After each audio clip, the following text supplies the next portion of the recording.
the PGA Tour and the PIF, the Saudi Public Investment Fund, rushed out to announce a potential deal. Not a deal, a potential deal.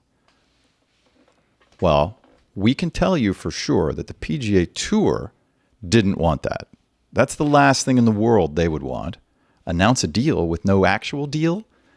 Not only is that not in their interest, it works against them, very, very much so. So why in the world would the PIF, it's the only other party involved here, why would the PIF want the deal, a potential deal, announced? Time. The answer is time. We're going to get into exactly why that is right now. So the deal's unfolding for 6 weeks is what they're reporting since April. And it starts to go well, and it's going well, and the parties want to agree, and everything's happening. And then it gets to a certain point where it's a meeting of the minds has occurred. All the parties are, yes, deal. That's what we want to do. Let's turn it over to the lawyers and get it all written up, and then we can go through all the fine points and sign. Well, somewhere right in there, when the meeting of the minds had occurred, the PIF, Yasser Al-Rumayyan, had to say to Ed Herlihy, Ed, I'll be Yasser for a second. Ed, we'd really like to announce that we have a burgeoning partnership. We'd like to get that out right now, right away, and not wait. Well, that is not something that Ed wanted to hear. So we're going to bring in Darkstar. He's back from wherever. We won't talk about where he was just yet, but we will in this episode. You'll have to hang on. But Darkstar is back. So Darkstar, can you play Ed Herlihy for a minute? Sure. All right. I'm going to be, yeah. So if I'm Ed, after I pick my jaw off the floor, because it's against Al-Rumayyan, it's against every fiber of my being to make any kind of announcement before we have a deal in writing. It's the antithesis of being a good lawyer, and I consider myself a good lawyer. Not to mention, you want me to give up any bargaining power, any leverage I have. In other words, what am I going to say? Oh, and not to mention the players. The players are going to hate us. We have done everything exactly opposite of what we're about to announce, and you want me to do it 6-8 months in advance? I cannot do that. And then he looks over longingly Al-Rumayyan looks longingly into Ed's eyes and says, we would really like this to happen. Exactly right. The prince. Can I be Yasser for a second? Yes. Let me be Yasser. You be Ed. And Yasser says, Ed, I understand. Believe me, I understand. But we would really appreciate it if we could announce this now. We would really appreciate that. And Ed says what? Ed says, okay. Ed goes right back into lawyer mode and says, listen, number one, you have to not just end the litigation, but you have to end it with prejudice so you can never sue us. Done. Mm-hmm. Okay. Number two, you can't take any of our players in the next 6 or 8 months because right now they hate us and I wouldn't have a tour left. And he goes, okay, we can handle that one. And then Al-Rumayyan looks over and goes, hey, how about a line of credit too while we're in the, while we're talking? You might be needing a few things. And Ed says, yeah, you're right. We probably could use a few things. So, and it's probably in a situation like this where both parties are actually winning here. It's a rarity. This never happens in corporate America. This can only happen when people are playing with their toys. It's like, well, you get the G.I. Joe with the Kung Fu grip, and I'll take Batman, and let's go over to the hill and play. That's exactly what's going on here. It's a win-win, which never happens. And, of course, what does Al-Rumayyan get? He gets a seat at the board, and he doesn't want to actually do anything with the PGA Tour. He wants to meet the corporate executives in America and be on a first-name basis. Those type things. Mm-hmm. So this is where you actually have a situation where both sides win. More importantly, like you said, though, the PIF wanted this announcement. They needed this announcement. Well, that's for, the wrinkle. You know, a lot of small reasons. We haven't dropped the reason why the PIF would want it yet. We've come up with it, and we'll drop it right here, I suppose. But the PIF wanted it. Ed absolutely didn't, but he extracted a price as a good negotiator, and he read the tea leaves correctly when Al-Rumayyan said, we really would appreciate it if you would do this. Now, to Darkstar's point, the deal is it's an exceptional deal because both sides really need it to happen in the sense that, well, set that aside. The PGA Tour couldn't possibly have an investor that is willing to let them continue to run the day-to-day as they, more or less as they want to, except for a few important pieces. But the Saudi Arabians are willing to go along with that. So, usually the investor, the first thing he would do is take over the board. Ed would be gone, Jimmy would be gone, all those guys would be gone. But that's not what's happening here. So there was a critical meeting of the minds, and everybody's on board. And because the Saudis want deal making and access to the network of global elites, the connections, they want the PGA Tour to flourish. Not only do they want them to continue, they want them to flourish because that's in their interest. So it's an incredibly special deal. So now the time has come, Darkstar, to drop on to the show. Why would the Saudis be so interested in time, and how does that connect with making an announcement? How does that speed it up? It doesn't really speed it up. It's not obvious why time would be at stake here unless you look at the breadcrumbs, which we've done, read the tea leaves, which we've done. So why don't I tee it up and then you can run with it? How about that? Go ahead. So June 6th, they make the announcement, and we'll back into the reason. So June 6th, the announcement comes out. Yasser Al-Rumayyan and Jay Monahan are on national television, global television, really.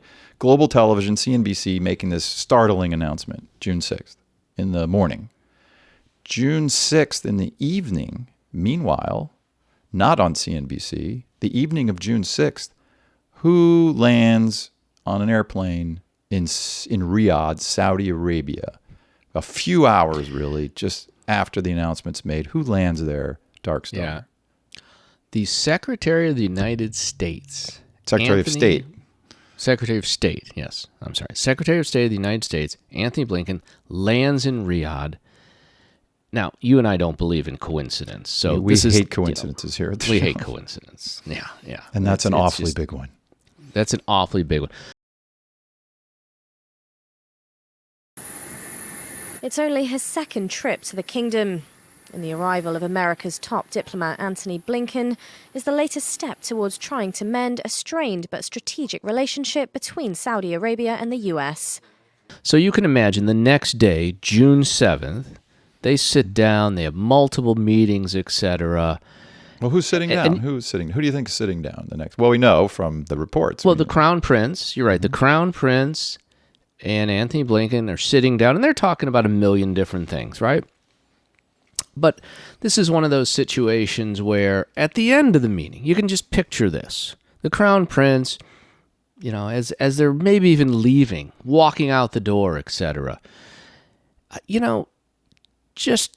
don't know if you heard, you were on the airplane, the Crown Prince is telling Anthony, we're going to make a substantial investment in the PGA Tour, golf in America.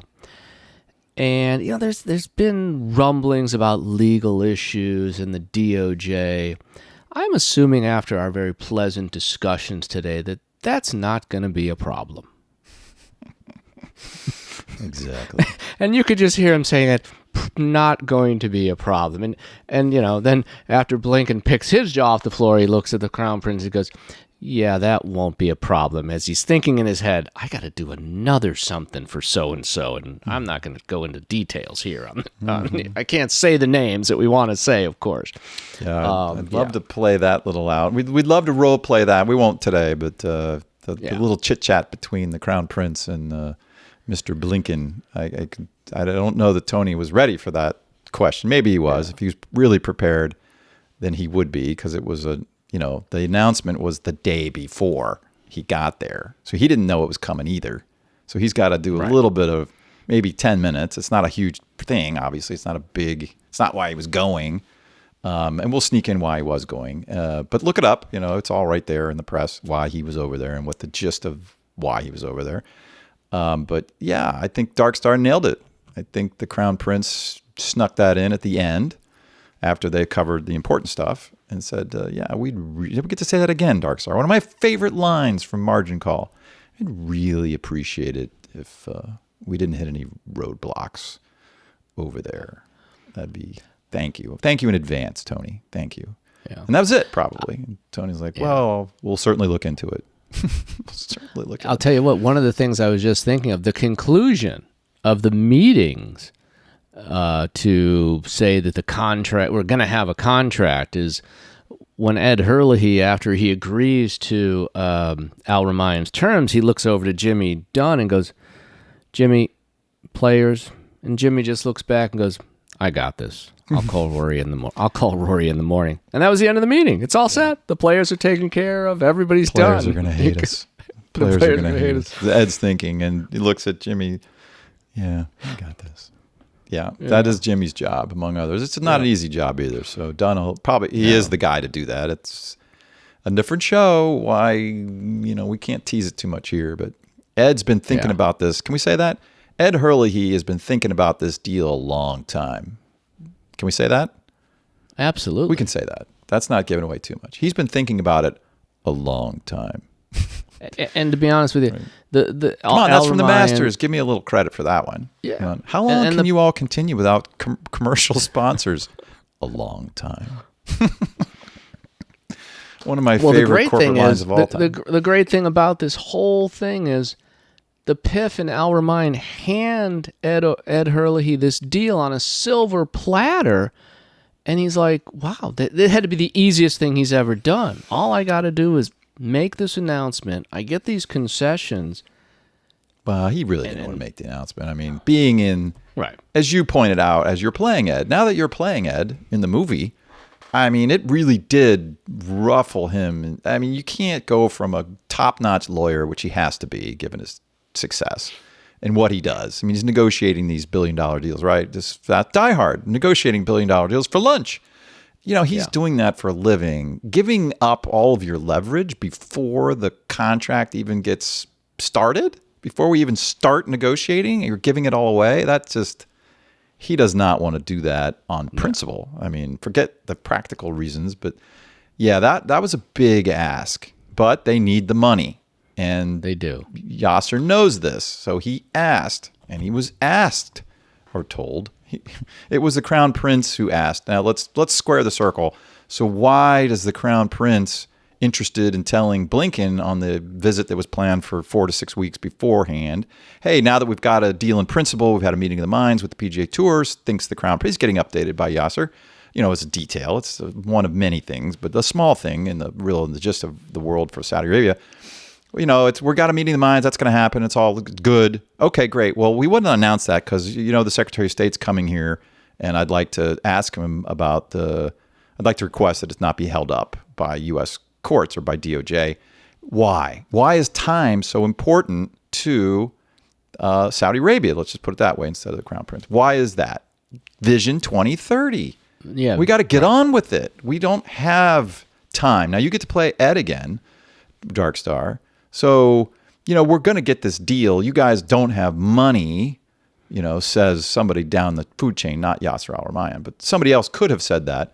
And Ed would have said, yes, that's all true, but it could take a while, right? Now, you be Ed. What do you have as leverage over me? Right. My simple leverage is, the United States courts are not, they're not the most efficient animal on the food chain. I mean, DOJ, things could get hung up for years. Mm-hmm.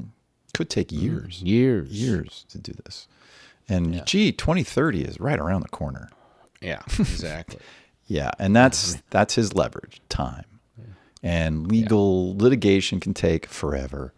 And it's not in Ed's interest for the deal to not go through. but it could take a while.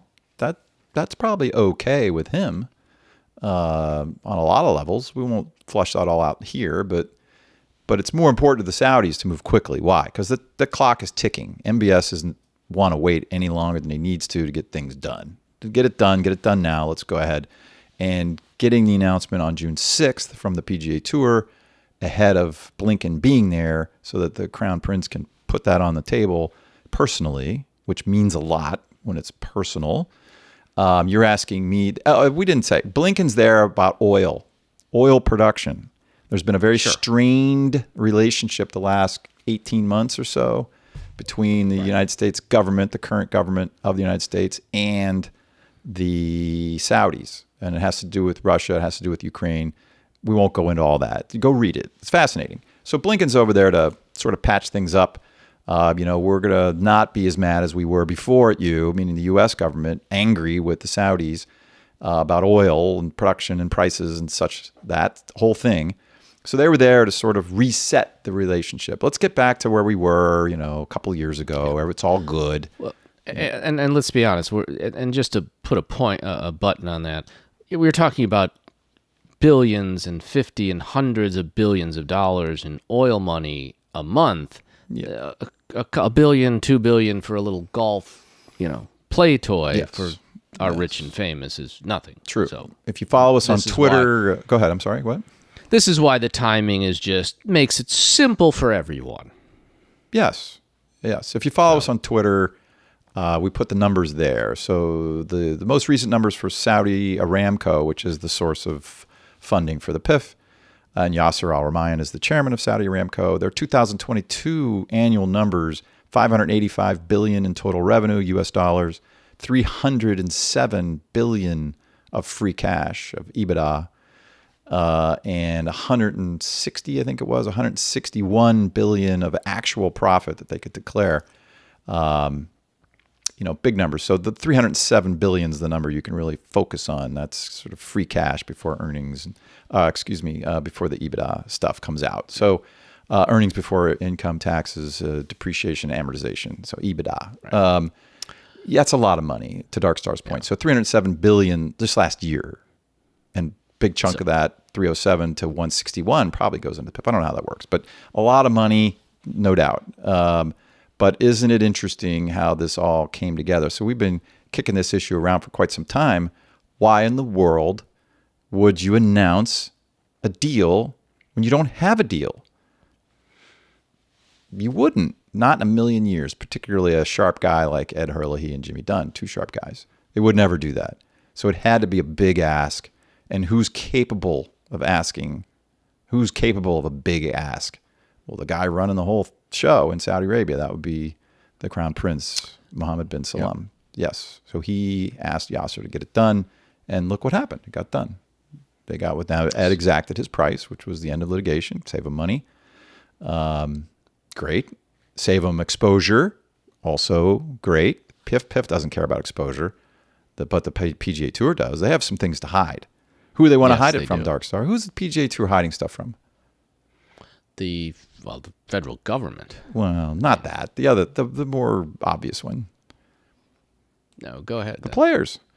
Oh, players. Well, you're right. They don't want the players to know what's going on. You're right. It's ridiculous what they hide from the players. Well, Phil's brought that out so many times, so that doesn't even cross my mind anymore. We've discussed that so much. You're right. I can't recall that. True. Now you're back. We have you back. Where were you? Were you at Disney World? Were you, traveling I think France when I get back, looking to I was complete your wine collection? Detained. Yeah, I was unavoidably detained. When I get back on camera, I'll go into more detail. True, you're not even on camera today. We have this. However, I do have one more little tidbit. One more little tidbit before we wrap. I'm going to throw this out there because right as Ed and Jimmy are sitting there vacillating at the end, going, it looks like we're going to do this, just to push them completely over the edge. He looks over. Al-Rumayyan looks over at Ed and Jimmy and goes, "Hey, by the way, you can also start now saying that Jay Monahan has flu-like symptoms and will not be joining us." They didn't even give Jay the flu-like symptoms. They gave him the medical situation, I think it was. He's got flu-like symptoms and won't be practicing forever. Yeah, that's a great mystery. We have not come out and said that he's definitely gone. Yeah. We haven't? No. Why haven't we? We have. Well, I don't know. I like to make. Obviously, we like to speculate, but we speculate. It's intel. This is real intel. You're looking at the tea leaves and the breadcrumbs and putting together disparate pieces of information and data points to come up with a concept of operations, and that's how you predict what your opponent's going to do before they do it, because the opponents don't usually tell you. So that's what we like to do, and I think Jay is most likely going to be replaced, but for a variety of reasons. But I don't know. He doesn't need to be replaced right now. I don't. There's no. Unless the players. No, there'll be. Well, the most obvious. Here's The players the probably situation. say, "Get rid of that guy. We don't like him." Well, now here's the situation with Jay. There will be a crisis at some point, probably with a player or a number of players, and then they'll be able to officially say, well, Jay is going to officially step down due to blah blah blah. That's a good point. So they're keeping the official announcement of him being gone as just still one more chip in the game for when they really need to tell the players another that's a good point. bit of bad news. Yeah, that's a good point. He could come back, in name only. And show up, but that doesn't mean that he's going to stay back. And that's. I think you're saying that they could throw him overboard later when it's more useful. Sure, I think he could always have a miraculous recovery from his flu-like symptoms, Sure, of course. and then they bring him back say next January, and next January all of a sudden throw out a name, somebody goes to LIV, or we're gonna have a tournament between the LIV guys and this, and I'm just, obviously some type of crisis will happen. Jay will make some ridiculous statement to quote unquote quell the issue, and then all of a sudden they'll go, no, Jay didn't know what he was talking about. In fact, Mr. Monahan, after years of service, has decided to officially step down. Well, he's pursuing other opportunities. Yes, that's what he's exactly. doing. He's going to spend time with family, and he's going to be pursuing some other opportunities that he has. So, yeah, that's easy. But I like that. I hadn't put any thought into it. But that's my point. Is the end of that little negotiation was Ed thinking to himself, so wait, I get unlimited funds and I get rid of Jay? Okay, we'll take the deal. Well, let's make that point, and then we can close out. It's not the PIF that want Jay gone. I don't think the PIF really cares, unless Jay started screwing up with what they want to have happen. And I don't see that happening, really. Jay is not in charge of anything important enough that Yasser Al-Rumayyan and the PIF would care about, I don't think. So it's the PGA Tour that needs to get rid of Jay. Sure. That's because the players, right? I mean, I think that's what the obvious would be. He told the players everything they needed to hear, so they stuck around, and the guys that really passed up, as they say, 40, 50 million, those type players. 20. Those are all big numbers. Yeah. So. So they get rid of them they need a head for the board. We need a head for the players, exactly. What, the advisory board? What's the player board? The advisory board or the policy? The advisory. Board? Advisory board. Policy. We need a head for the advisory. The advisory board? Yeah, that silly little thing that the players think it means something. Yeah, that. Right. Yeah, that. We'll throw Jay overboard, and that'll start to. That would be Jimmy's idea then, presumably. Done, right? Correct. He's like, well, let's just get rid of Jay. Now, we did say that the letter might have been the catalyst. Maybe I don't see they would have gotten rid of Jay so quickly, but maybe the letter, at least that's what we were saying, right? That the letter to Congress was too much. That was too far in the wrong direction, and he failed to run that past Ed before he sent it. So that episode was maybe a week or two ago. Go watch that one. The letter that did him in, Jay's letter to Congress. All right. You want to add anything else about your mysterious absence? Sabbatical? Yes, We have a shout out. We need to do a shout out. We'll have to sneak this in for John Muno, if I'm saying that correctly, John. John Muno on Twitter had had nailed it for Dark Star. And so we want to give a shout out there. Credit to you, John, for bringing that up on Twitter. Appreciate it. I hope I said your last name correctly. If not, correct us. We want to get that straight because I'm sure you'll have some other good comments going forward. Dark Star, you want to add anything here? I'm good for today. I appreciate being back. Is it nice to be back? Can we get you on camera soon? Soon. The facelift went well. The hair replacement therapy, all that. Oh, shoot. Did I just say that on air? Sorry. Yeah, Sorry. How's the scarring, by the way? Is it scarring? All right. For now, see you soon, I hope. And B Team is out. Dark Star's out. We don't charge for our videos. We don't tease you with some of the information and then make you go somewhere else and buy the good stuff. We want to help. So we just give it all to you right here. And if you'd like to maybe give us $1 or $2, that would be awesome. We're on Venmo. It's super easy. Just hit us up there, connect, and whatever you want to do. We love it. We appreciate it.